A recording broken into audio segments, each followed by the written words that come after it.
नमस्कार दोस्तों, स्वागत है आपका चैनल ऋतिक एक्सप्लेन पर। मैं हूं ऋतिक और आगे की जितनी भी जियो पॉलिटिकल अपडेट्स हैं उनके लिए चैनल को सब्सक्राइब कर लेना। ना आज के इस वीडियो में मैं आपको ईरान और यूएस की टेंशन्स के बारे में डिस्कस करने वाला हूं। ना ऑलरेडी मैंने ईरान प्रोटेस्ट के ऊपर एक वीडियो अपलोड कर रखी है, लेकिन अब फिलहाल में क्या हो रहा है, वहाँ पे क्या चल रहा है, ये चीज़ें मैं आपको डिस्कस करने वाला हूँ। तो फ्रेंड्स, न्यूज़ रिपोर्ट्स के अकॉर्डिंग अमेरिका ने रीजन में अपनी मिलिट्री प्रेजेंस काफ़ी इंक्रीज कर दी है। एयरक्राफ्ट कैरियर्स, फाइटर जेट्स और मिसाइल डिफेंस सिस्टम्स गल्फ के आसपास डिप्लॉय किए गए हैं। ऑफिशियल स्टेटमेंट ये दिया गया है कि ये डिफेंसिव डिप्लॉयमेंट है, ताकि अगर ईरान या उसके अलाइड ग्रुप्स यूएस बेसिस या इसराइल को टारगेट करें तो तुरंत रेस्पॉन्स दिया जा सके।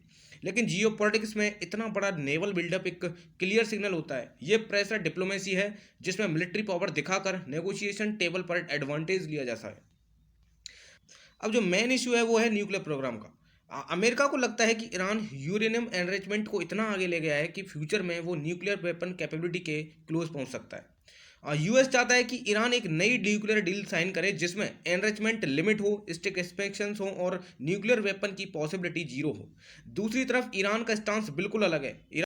और ईरान बोलता है कि उसका न्यूक्लियर प्रोग्राम पीसफुल एनर्जी के लिए है, वो न्यूक्लियर बम नहीं बना रहा, लेकिन एनरिचमेंट कंप्लीटली बंद करना उसके लिए पॉसिबल नहीं, क्योंकि वो उससे अपना सॉवरेन राइट बताता है। यहीं पर डेडलॉक है। अब जो लेटेस्ट डेवलपमेंट है वो थोड़ा इंटरेस्टिंग है। एक तरफ यूएस मिलिट्री प्रेशर बढ़ा रहा है, दूसरी तरफ ईरान के फॉरेन मिनिस्टर ने सिग्नल दिया है कि वो जेनेवा में टॉक्स के लिए रेडी हैं और एक फेयर डील करना चाहते हैं। मतलब ईरान नेगोशिएशन टेबल पर आने को तैयार है, लेकिन अपनी शर्तें लेकर।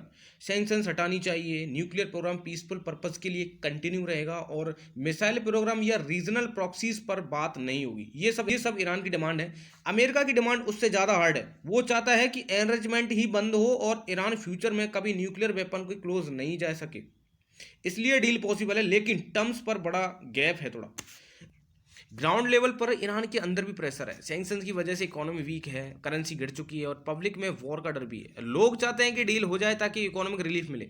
दूसरी तरफ यूएस भी फुल स्केल वॉर नहीं चाहता, क्योंकि अगर डायरेक्ट कॉन्फ्लिक्ट हुआ तो सिर्फ ईरान नहीं बल्कि पूरा मिडिल ईस्ट इन्वॉल्व हो सकता है। इसराइल, हिजबुल्लाह, इराक के मिलिटेंट्स और यमन के हूती, ये सब एक चेन रिएक्शन में आ सकते हैं।